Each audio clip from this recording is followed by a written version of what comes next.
नमस्कार दोस्तों, आपका हमारी YouTube channel Civil Study Point पर स्वागत है। अब तक हम लोग वर्ब पढ़ रहे थे। वर्ब का एक पार्ट हम लोग ख़त्म भी कर चुके हैं। आज हम लोग पढ़ने वाले हैं सेकंड टाइप वर्ब का, ऑक्सिलरी वर्ब।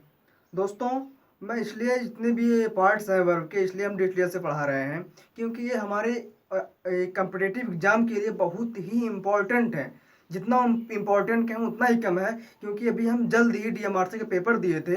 इसमें से हमारे बहुत सारे क्वेश्चंस बने थे, एडजेक्टिव से बने थे और क्या कहते हैं इससे बने थे। अब आगे जो पढ़ाएंगे, प्रीपोजिशन पढ़ाएंगे, उससे बनेंगे।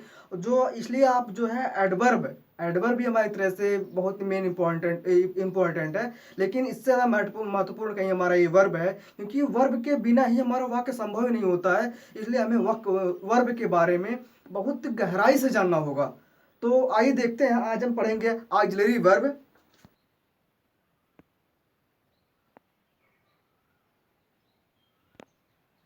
तो हमारा ये हो गया ऑक्सिलरी वर्ब। तो आज हम लोग ऑक्सिलरी वर्ब पढ़ने वाले हैं। देखिए, हम परिभाषा से क्या हो जाएगी, परिभाषा क्या, इसका मतलब समझ लेते हैं कि ऑक्सिलरी वर्ब होता क्या है। ऑक्सिलरी वर्ब वाक्य में मेन वर्ब में प्रयुक्त होकर, ऑक्सिलरी वर्ब मेन वर्ब से पहले प्रयुक्त होकर मेन वर्ब के अर्थ को पूरा करने के लिए, पूरा करके उसके टेंस को निर्धारित करने में सहायता करती है। क्या करती है, यानी कि ये मेन वर्ब से पहले प्रयुक्त होगा, मेन वर्ब से पहले प्रयुक्त होगा और मेन वर्ब के अर्थ को पूरा करके, मेन वर्ब के अर्थ को पूरा करके टेंस को निर्धारित करता है। वही हमारा ऑक्सिलरी वर्ब होगा जो, यानी कि कह रहा है जो हमारी हेल्पिंग वर्ब जो होती है, ये तो हमारा सब्जेक्ट के बाद आती है। लेकिन जो मेन वर्ब हमारा होगा, ये हमारा मेन वर्ब जो है एक तरह से उसके जस्ट पहले आता, जो उसके जस्ट पहले आएगा वो हेल्पिंग वर्ब ही होगा, वो एक तरह से हेल्पिंग वर्ब ही होगा। आइए देखते हैं, इसके दो टाइप होते हैं। आइए इसका हम टाइप्स हम देखते हैं। ऑक्सिलरी वर्ब हमारा दो प्रकार का होता है। नंबर एक, प्राइमरी ऑक्सिलरी वर्ब और नंबर दो, मॉडल ऑक्सिलरी वर्ब। आइए अब हम इसको प्राइमरी ऑक्सिलरी और मॉडल ऑक्सिलरी को बारी बारी से पूरा डिटेल्स में पढ़ते हैं और इसको समझेंगे। आइए देखते हैं primary auxiliary verb. Primary auxiliary verb के कुल तीन रूप होते हैं। प्राइमरी ऑक्सिलरी वर्ब के तीन रूप होते हैं। पहला हमारा हो जाएगा बी, नंबर दो में हो जाएगा हैव, नंबर तीन में डू हो जाएगा। आइए अब देखते हैं बी में क्या होगा। बी के अंतर्गत जो है be, been, is, am, are, was, were आते हैं। आइए अब देखते हैं हैव के अंतर्गत क्या क्या आते हैं। इसके अंतर्गत हैज, हैव और हैड आते हैं। अब जो है प्राइमरी ऑक्सिलरी का जो थर्ड होता है रूप, डू। अब देखते हैं डू के अंतर्गत क्या क्या आता है। हो जाएगा डू, डज, डिड। ये जो है डू के अंतर्गत आते हैं। यही हमारा मेन ही है किसका, प्राइमरी ऑक्सिलरी का पार्ट। आइए देखिए, लिखा है functions of primary auxiliaries. Auxiliaries में थोड़ा ऊपर गलती हो गई है, जो पहले पढ़ाए हैं, थोड़ा स्पेलिंग में जरा सी मिस्टेक, उसको सही कर लीजिएगा। OAUXILIEAREIES करके है, उसको सुधार लीजिएगा। थोड़ा बहुत गलती हो जाएगी, हमें क्या कहते हैं इंग्लिश मीनिंग में। तो देखिए, ये जो प्राइमरी ऑक्सिलरी है, इसके कुछ फंक्शंस हैं। क्या है, प्राइमरी ऑक्सिलरी के कुछ फंक्शन है। अब इसके बारे में हम पूरा डिटेल से पढ़ेंगे कि प्राइमरी ऑक्सिलरी वर्ब का हम कैसे कैसे और कहाँ कहाँ यूज करते हैं। आइए अब देखते हैं। नंबर एक, प्राइमरी ऑक्सिलरी के बाद नॉट लगाने के से वाक्य नेगेटिव वाक्य बन जाता है। यानी क्या कह रहा है हमारा पहला फंक्शन, प्राइमरी ऑक्सिलरी के बाद नॉट लगाने से वाक्य नेगेटिव बन जाता है। जैसे हम एग्जाम्पल देखते हैं, एग्जाम्पल हमारा हो जाएगा ही इज नॉट प्लेइंग। इसका हिंदी अर्थ हो जाएगा वह खेल नहीं रहा है। यानी कि ऑक्सिलरी वर्ब जो हमारा है प्राइमरी इज है, इज के बाद यानी कि प्राइमरी ऑक्सिलरी के बाद नॉट लगाने से, यानी कि प्राइमरी ऑक्सिलरी में हमारा इज हो गया, क्योंकि ये हम बताए थे प्राइमरी ऑक्सिलरी के 3 रूप होते हैं, बी, हैव, डू, 3 हमारे रूप होते हैं। इज जो हमारा बी के अंतर्गत आता है, और उसके बाद अगर नॉट लगा देंगे तो निगेटिव भी बन जाता है। आइए देखते हैं प्राइमरी ऑक्सिलरी का सेकंड फंक्शन। ये क्या कह रहा है सेकंड फंक्शन?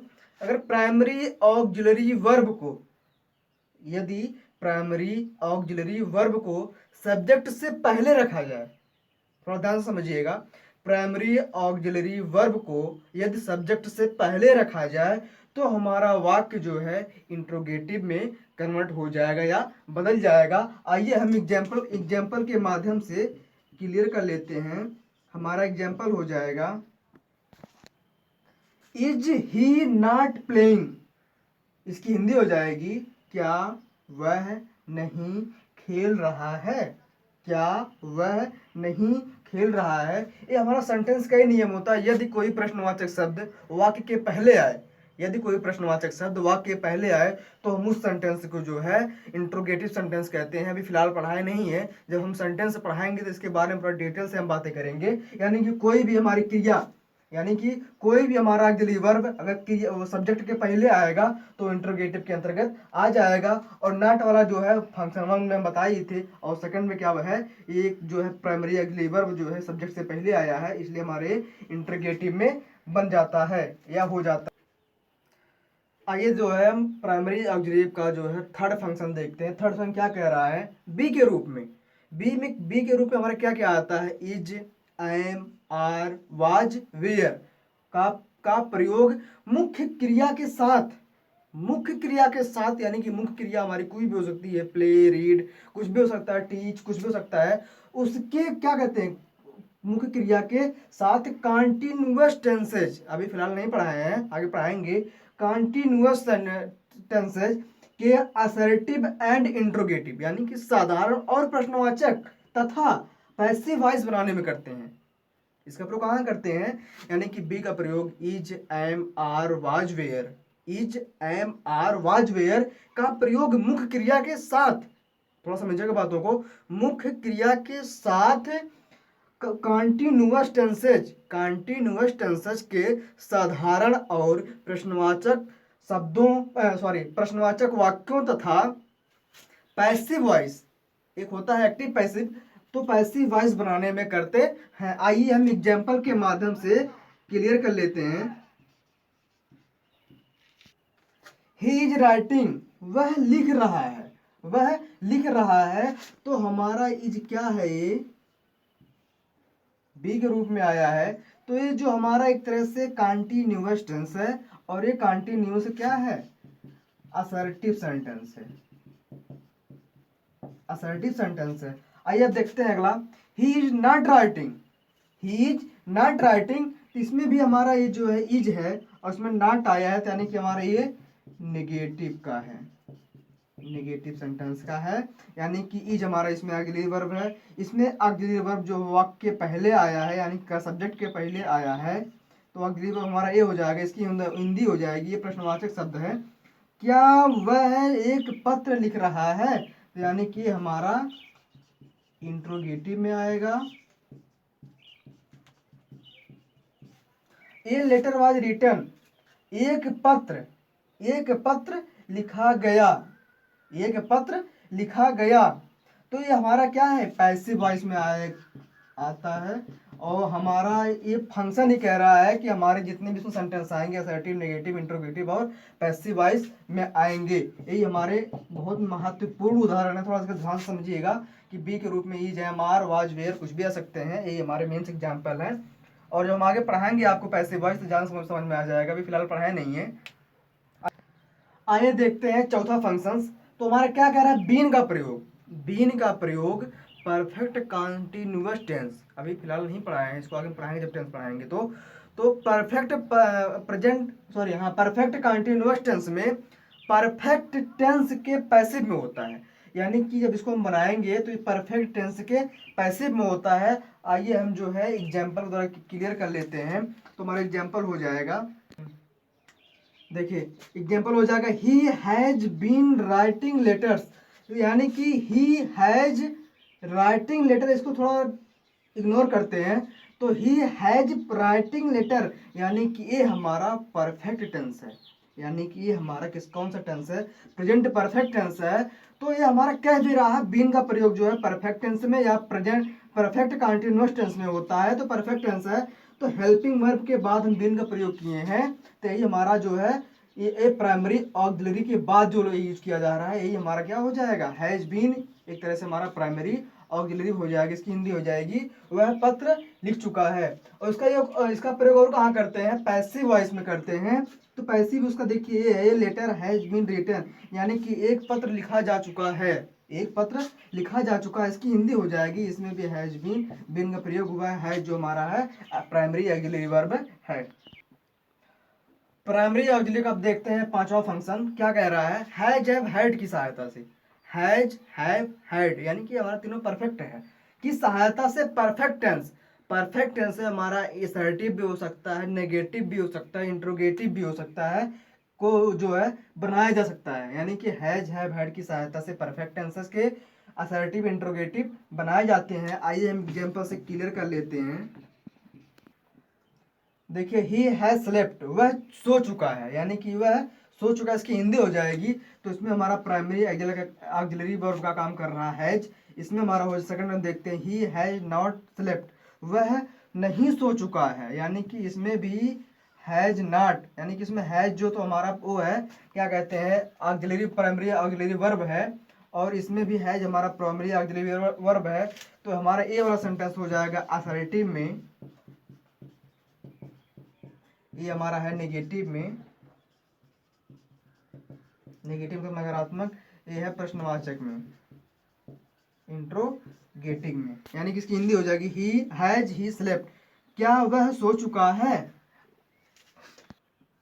आइए अब देखते हैं प्राइमरी ऑक्सिलरी वर्ब का छठवां फंक्शन क्या कह रहा है, do does did do does did का प्रयोग, यानी कि do does did did did प्रश्नवाचक और नकारात्मक वाक्य बनाने में मुख्य क्रिया की सहायता से करते हैं, इसकी सहायता से करते हैं, मुख्य क्रिया की सहायता से करते हैं। क्या कह रहा है, डू डज डिड प्रश्नवाचक और नकारात्मक वाक्य बनाने में मुख्य क्रिया की सहायता से करते हैं। आइए एग्जाम्पल से क्लियर करते हैं। तो दो डू डज डिड का प्रयोग जो है प्रश्नवाचक और नकारात्मक वाक्य हम करते हैं, तो यानी कि पहला वाक्य हमारे एक तरह से देखा जाए इंट्रोगेटिव सेंटेंस है, क्योंकि कर्ता के पहले यदि कोई प्राइमरी ऑक्सिलरी वर्ब प्रयोग किया जाता है तो हमारा वो इंट्रोगेटिव के अंतर्गत आता है, और अगर कर्ता के बाद है तो हमारे ये असर्टिव में आता है, लेकिन उसके बाद नॉट लगा हुआ तो निगेटिव में हो जाएगा। तो क्या कह रहा है, डू डज डिड प्रश्नवाचक का और नकारात्मक वाक्य बनाने में मुख्य क्रिया की सहायता से करते हैं, किसका प्रयोग, इसका प्रयोग यहाँ लिख लेना का प्रयोग तो हो जाएगा डू यू नो हिम, क्या तुम उसे जानते हो, यही प्रेजेंट इंडेफिनिट टेंस का ये अनुवाद है, तो हो जाएगा क्या तुम उसे जानते हो, तो डू का प्रयोग करके हम प्रश्नवाचक बना लिए हैं, बाकी यहाँ डू नॉट का प्रयोग करके हम नेगेटिव बना लिए हैं, इसकी हिंदी हो जाएगी मैं उसे नहीं जानता हूँ। आइए अब देखते हैं सातवां फंक्शन। आइए हम सातवां फंक्शन जानने से पहले थोड़ा छठवें का मुंह देख लेते हैं, कुछ नोट्स पॉइंट हैं।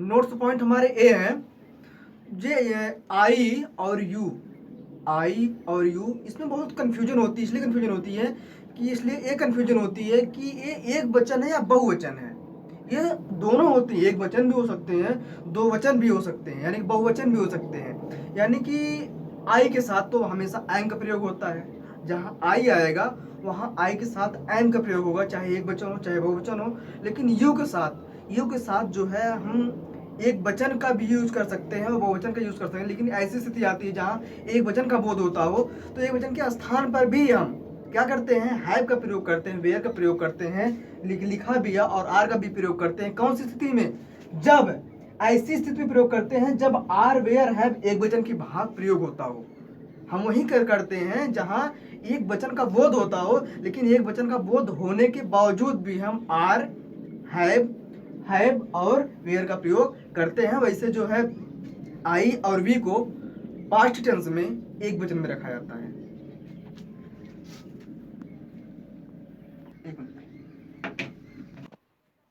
सॉरी हमारे 60 पॉइंट थे, 7वां पॉइंट बहुत ज़्यादा इंपॉर्टेंट नहीं है तो, लेकिन बहुत ज़्यादा इंपॉर्टेंट नहीं है, वही जो हमारा नोट पॉइंट था उसको हम 7वें पॉइंट में ऐड कर दिए थे। आइए हम देखते हैं अब जो है हम आप लोगों के लिए प्राइमरी ऑक्सिलरी वर्ब के 5 एक्सरसाइज दिए हैं। ये पांचों एक्सरसाइज इतने इंपॉर्टेंट हैं कि हम उतना कह नहीं सकते हैं, ये बिल्कुल मोस्ट इंपॉर्टेंट है। इसलिए इंपॉर्टेंट है क्योंकि भी हम जल्द ही DMRC का एग्जाम दिए थे तो हमारे ऐसे एग्जाम्पल्स आए थे, क्वेश्चंस ऐसे ही आज जो हम आपको एग्जाम्पल तौर पे दिखाएं एक्सरसाइज करने के लिए, इसी तरह से बहुत सारे क्वेश्चंस आए थे जो कि बेहद इंपॉर्टेंट है। जितना हम कहें इंपॉर्टेंट है उतना ही कम है, क्योंकि कोई भी हमारा कम्पिटिटिव पेपर होता है तो इस तरह से क्वेश्चन जरूर आते हैं जो कि परीक्षा के बेस से बहुत इंपॉर्टेंट है। तो इसको जो है आप लोग नोट कर लीजिए। और हाँ, हम इसलिए लिखा के पढ़ाते हैं ताकि आप लोग एक बढ़िया से नोट बना सकें और उसको डेली रिवीजन करते रहें और पढ़ते रहें। यदि कहीं भी आपको दिक्कत हो रही हो तो हमारे व्हाट्सएप नंबर पर जरूर मैसेज करें और कमेंट बॉक्स में कुछ न कुछ जरूर हमको जो है प्रूफ दें कि हम पढ़ाई कर रहे हैं नहीं कर रहे हैं। अगर आप हमारे साथ डेली पढ़ते हैं तो मुझे आशा नहीं पूर्ण विश्वास है आपको जो है कोई इंग्लिश में पीछे नहीं कर सकता है। हमारे दावा है कि कोई जो है आपको पीछे नहीं कर सकता है। तो आप ये पांचों एग्जाम्पल्स जो एक्सरसाइज है इसको नोट्स कर लीजिए और जो है इसको जो कमेंट्स बॉक्स में इसका आंसर में जरूर दीजिएगा।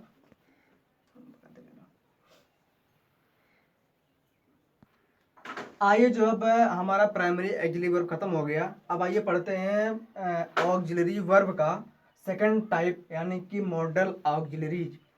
यानी कि मॉडल ऑक्सिलरीज जो है ऑक्सिलरीज ये है कि हमारा इसी से क्लियर हो जा रहा है, मॉडल से ही। यानी कि मन की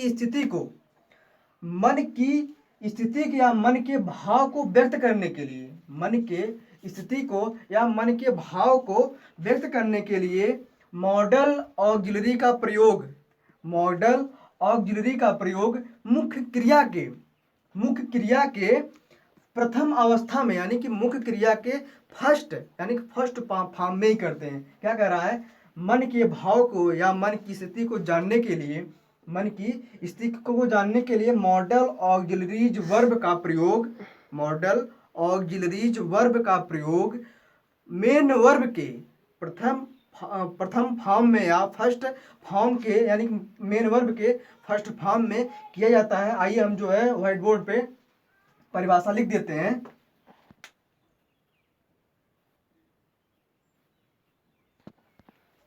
आइए इसका हम एग्जाम्पल देख लेते हैं मॉडल ऑक्सिलरी वर्ब का, कैसे मन को भाव को व्यक्त कर रहा है।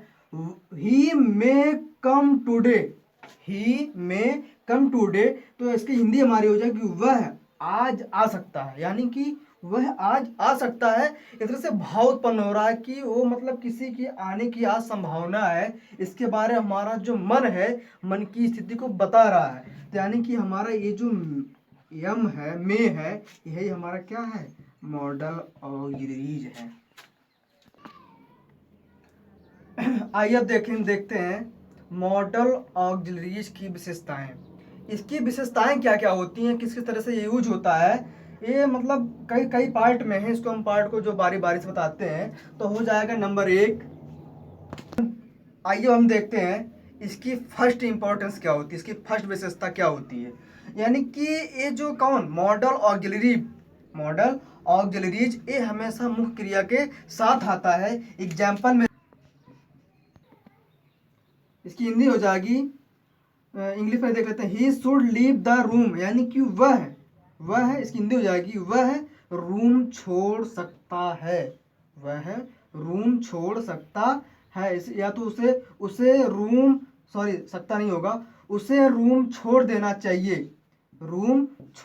चाहिए। यानी कि शुड हमारा क्या है, मॉडल ऑक्सिलरीज है। और दूसरा एग्जांपल देखते हैं, इट्स मे रेन टुडे, आज वर्षा हो सकती है।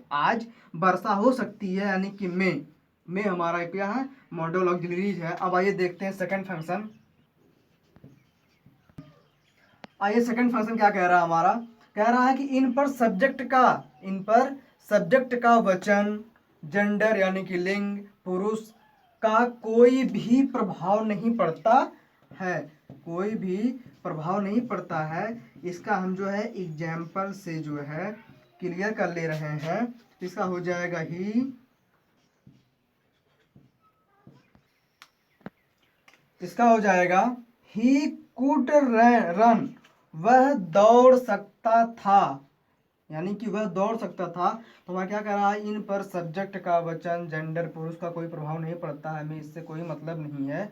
यानी किसका, हमें कुड का कोई प्रभाव नहीं पड़ रहा है कि जेंडर कौन सा हमारा क्या है, इसलिए हमारे कुड ही क्या है, मॉडल ऑक्सिलरी है। और दूसरा देखते हैं, सी मस्ट ओबे हर पेरेंट्स, यानी कि वह, यानी कि उसे उसे अपने माता पिता का आज्ञा का पालन करना चाहिए, यानी मस्ट, मस्ट ही हमारा क्या हो गया, मॉडल ऑक्सिलरीज है। आइए देखते रहे हमारा तीसरा फंक्शन क्या कह रहा है। हमारा फंक्शन ये कह रहा है, उसके बारे में विशेषता बता रहा है, यदि यदि किसी, यानी कि यदि मॉडल ऑक्सिलरीज का प्रयोग के बाद नॉट का प्रयोग किया जाए, यदि मॉडल ऑक्सिलरीज के बाद नॉट का प्रयोग किया जाए तो सेंटेंस हमारा नेगेटिव बन जाता है, और सब्जेक्ट के पहले मॉडल ऑक्सिलरीज का प्रयोग कर दिया जाए तो हमारा जो है क्या कहते हैं, वाक्य इंट्रोगेटिव बन जाता है। ये एग्जाम्पल से क्लियर करते हैं। He will not go to college today, वह आज कॉलेज नहीं जाएगा, वह आज कॉलेज नहीं जाएगा, इसकी हिंदी हो जाएगी, ये हमारा नेगेटिव है क्योंकि इसके बाद, क्योंकि ये जो है मॉडल ऑक्सिलरीज हमारा विल हो गया, इसके जस्ट बाद नॉट का प्रयोग हुआ है, तो हमारा ये सेंटेंस नेगेटिव हो जाएगा। और ये कर्ता के पहले विल का प्रयोग हुआ है, यानी कि मॉडल ऑक्सिलरीज विल है, तो हमारा इंट्रोगेटिव हो जाएगा, इंट्रोगेटिव सेंटेंस हो जाएगा। आइए देखते हैं चौथा फंक्शन। चौथा फंक्शन हमारा ये कह रहा है, यदि वाक्य में प्राइमरी ऑक्सिलरीज और मॉडल ऑक्सिलरी दोनों आ जाएं तो जो है हम क्या करेंगे, तो हम यही करेंगे, सबसे पहले जो है मॉडल ऑक्सिलरीज का प्रयोग, मॉडल ऑक्सिलरीज का प्रयोग जो है प्राइमरी ऑक्सिलरीज से पहले करेंगे। क्या करेंगे, प्राइमरी ऑक्सिलरीज के पहले करेंगे किसका प्रयोग, मॉडल ऑक्सिलरीज का। आइए एग्जांपल से हम क्लियर करते हैं। आइए एग्जांपल देखते हैं, he might have gone to the party, इसकी हिंदी हो जाएगी, उसे पार्टी में जाना चाहिए, इसे पार्टी में जाना चाहिए था। तो हमारा क्या है, क्या कह रहा है, एक ही वाक्य में प्राइमरी और मॉडल दोनों ऑक्सिलरीज का साथ साथ प्रयोग हो सकता है, किंतु मॉडल ऑक्सिलरीज का प्रयोग, किसका, मॉडल ऑक्सिलरीज का प्रयोग प्राइमरी ऑक्सिलरीज के पहले होता है।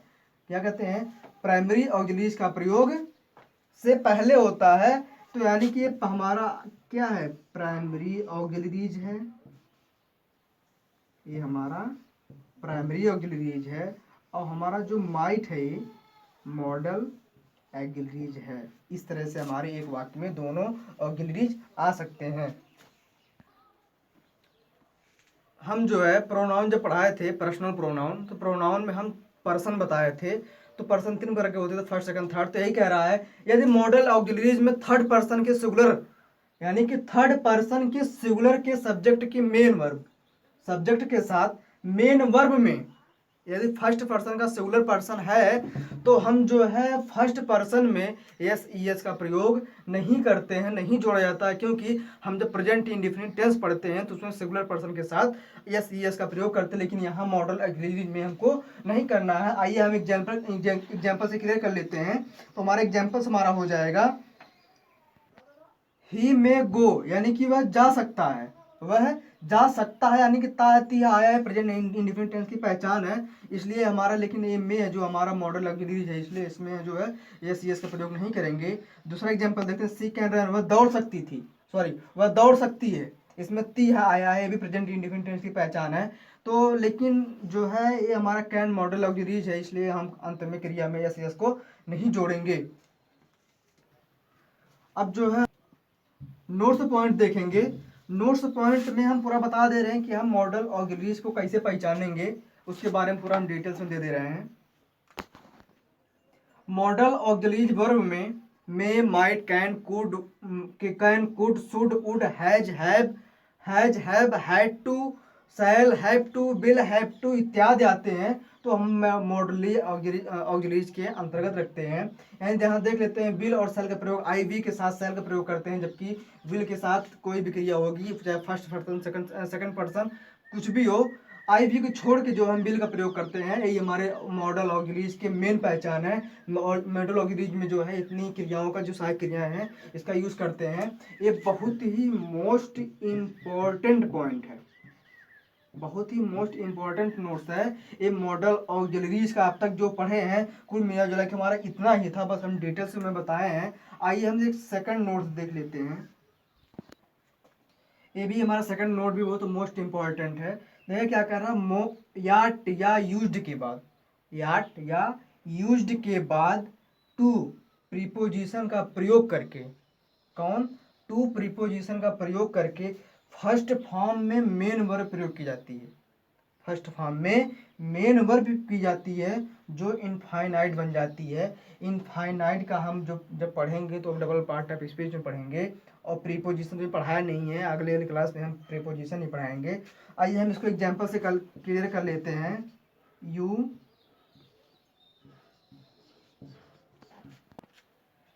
यू या टू गो नाउ, आप अब जा सकते हैं, या आप अब जा सकते हैं। जो ये 8 है ये तो हमारा मॉडल ऑक्सिलरीज है।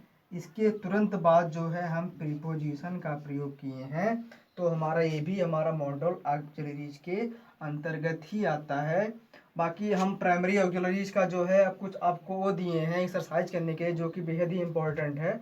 ये भी इम्पोर्टेंट है, इसको जो है आप अपने से बना लीजिएगा, सेम उसी तरीके से है, बस कहाँ में मे माइट कैन कुड और इसका जहाँ जहाँ प्रयोग करना है हिसाब से करना है। बाकी अगर आपको कहीं दिक्कत होगी तो मैं कमेंट बॉक्स में जरूर बताइएगा।